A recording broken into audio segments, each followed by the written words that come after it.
Good morning, everyone. Happy Saturday. Today, we're going to talk about a principle that is as old as time. So, if you are a scripture believer or whatever your book of scripture is, you probably have similar thoughts, but I'm going to be talking specifically today about some that come out of the Bible. The first one I want to talk about is by small and simple things are great things brought to pass. The next one is line upon line, precept upon precept. And the next one is as you sow, so shall you also reap. These are concepts that are universal principles.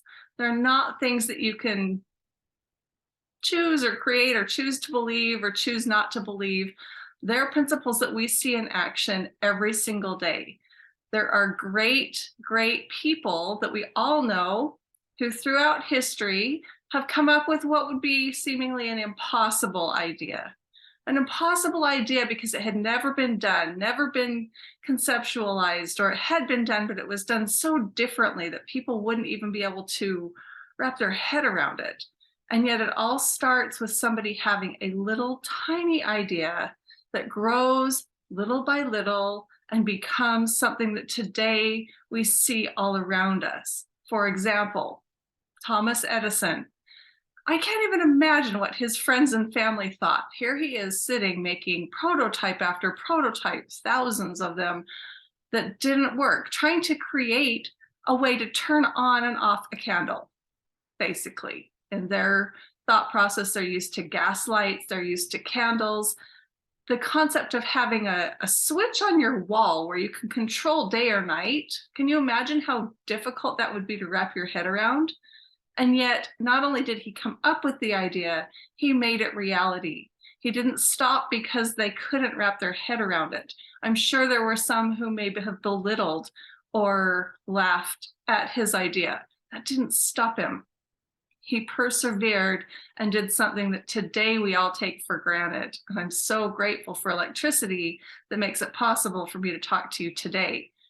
The next person that I want to talk about is Elon Musk. Can you imagine having the concept of putting people, regular people, not people that have trained their whole lives and become astronauts, but regular people into space so that they can see the universe and they can see the moon and they can see the earth from a different perspective? It's such a grand idea and yet so literally out of this world. And yet he has done it. And today, if you have the money, you can get on a rocket and you can go to space and see the world from the other side and the other perspective. It's amazing. What about Henry Ford? What about, I could go on and on and on, right? What about Bill Gates or Steve Jobs, who literally revolutionized computers?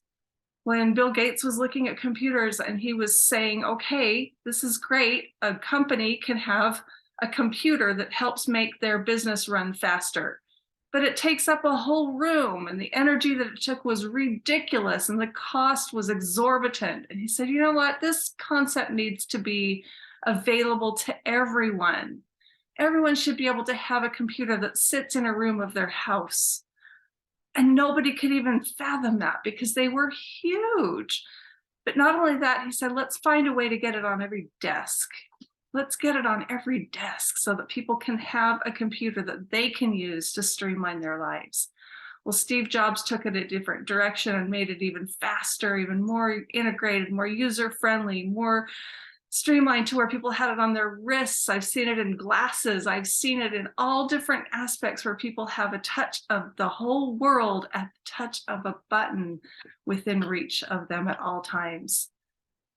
Yes, just in the last couple days, we've talked to people from China, we've talked to people from the Philippines, we've talked to people from Australia. In past times, if you lived around the world from someone, you would never know them. Or if you did know them, you would never see them again because one or the other of you got on a slow boat and sailed away into the sunset, never to be heard from again. Today, literally with the touch of a button, you can be talking or seeing somebody from the other side of the world. It has absolutely transitioned the way that we live. So when you were a baby, you were like a seed. You were just this untouched potential. When we put a seed in the ground, it takes a gestation time for it to grow into its potential. Same thing with a baby. When a baby's first formed, there's a gestation period. And then when it's born, it's not amazing. It's cute and lovable, but it's clumsy and not able to do much for itself. And yet, hopefully, as people around it, we're not belittling, we're not laughing at this child. It's an idea in formation that has all the potential and the unlimited possibility that comes within each and every one of us. Too often, as the person grows, they become like the forgotten plant in the corner of a field that is left untended and untouched. And yes, it can grow and live out its life, but it doesn't do any good. It doesn't bring food to anyone. It doesn't bring joy to anyone. So what we're trying to do here with our business is to bring people out of the shadows, bring them into the sunlight where they can give back to the world. So what are you capable of? What is your unlimited possibility? It starts with that gestation and that idea. You joined this company for a reason. Do you remember what it was? If you don't, or maybe it's changed, make sure you take some time today and figure out why you want to do this seemingly impossible idea, because it's not impossible.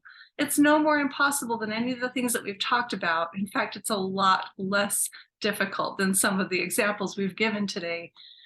You have all the potential in the world to be great. If you look around the industry and you see people that are making 7 figures a month, that's $1 million a month. And there are a lot of people in this industry that have done it through doing exactly what we're teaching here. They've shared it with a few, who've shared it with a few, who've shared it with a few, and their income grows exponentially. That's an amazing thing. But if you look at them, they were not born to be leaders in this industry. They were born not knowing anything, not able to do anything for themselves, just like you and I. We all started out at the same level. So how are they different? Well, they realized they had an impossible idea, and they realized that in their head it was possible. That's the only difference between someone who tries and fails and gives up and someone who goes on to create a light bulb or create a combustible engine. Can't even say it, let alone create it. Thank you, Henry Ford.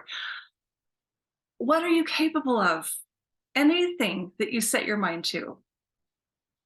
We start out with small and simple behaviors, and we do them over and over and over. I was thinking this morning, though, that with this industry, we have to treat it more like planting a field.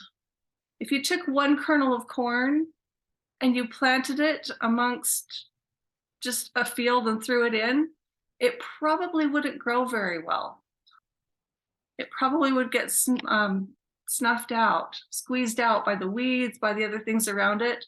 Corn does better when it's with other corn, when it's with a straight line or a field of corn where each has its potential to grow, and yet you put them all in at the same time and they not only grow safer because of where they are, but they protect each other from the wind, from the predators.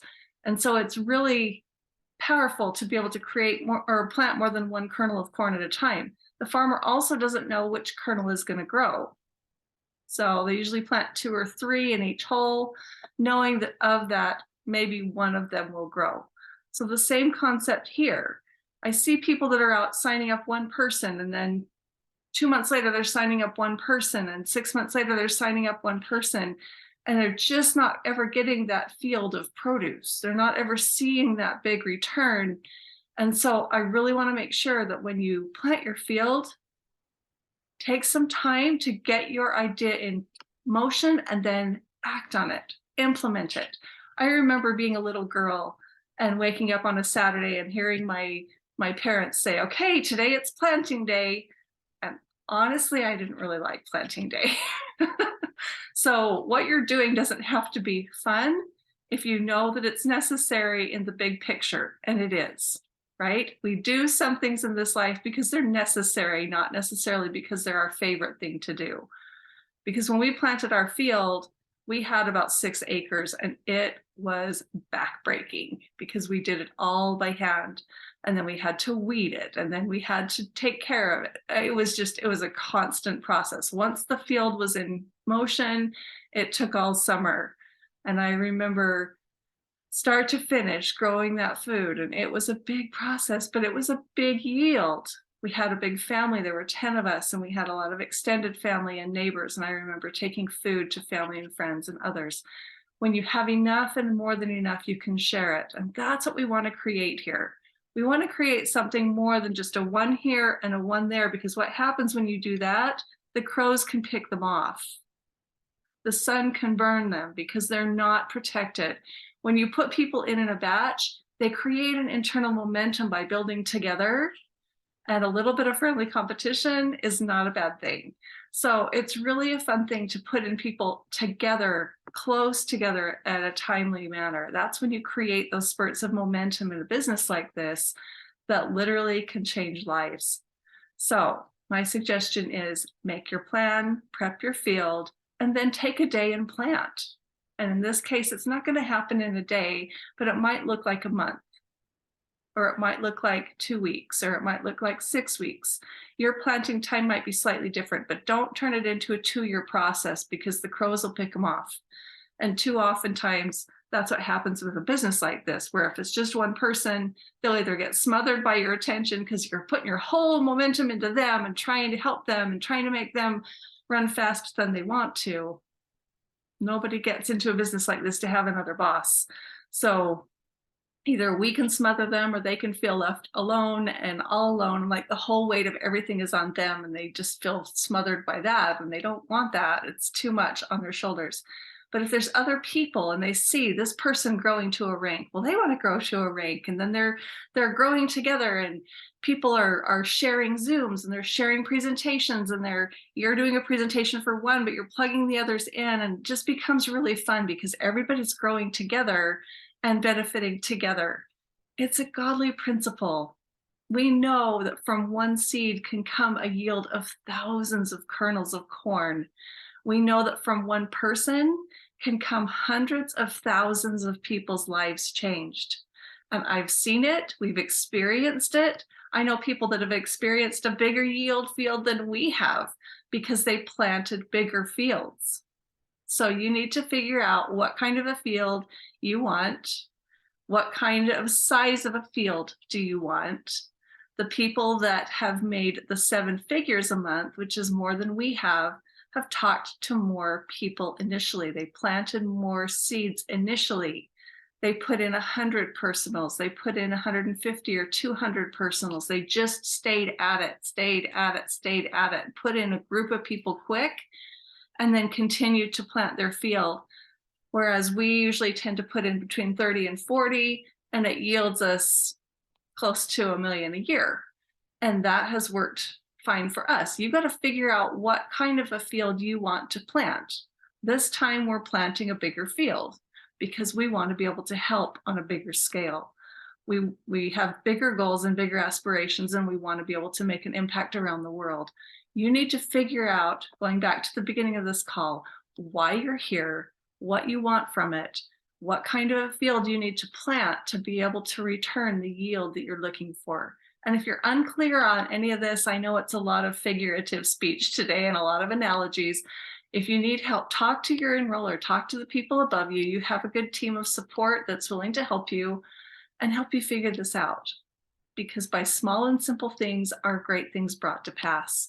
Every person that's a leader in this industry started out as a baby needing help, just like you did. And no, you can't go get a master's degree in this industry. No, you can't get taught in the school of the universe of the world how to do this. They've just followed mentors that have done it before them, and they've learned how to do small and simple steps, and then they've done them over and over and over until they've reached their goal. That's all we're doing here. So if you want to build a big field, if you want to have a big return, if you want to be able to do something greater with your life and get out of the back corner of the field and be able to stand in the sunlight and have produce and have things that will bless the world, this is an opportunity to do it. That's what this business offers. That's what we give to the world. It's up to each and every person to decide how big of a field they will plant and then to tend to their field until it produces. Have a wonderful day, everyone. I hope that this helps you. Have a great weekend and on to a great month.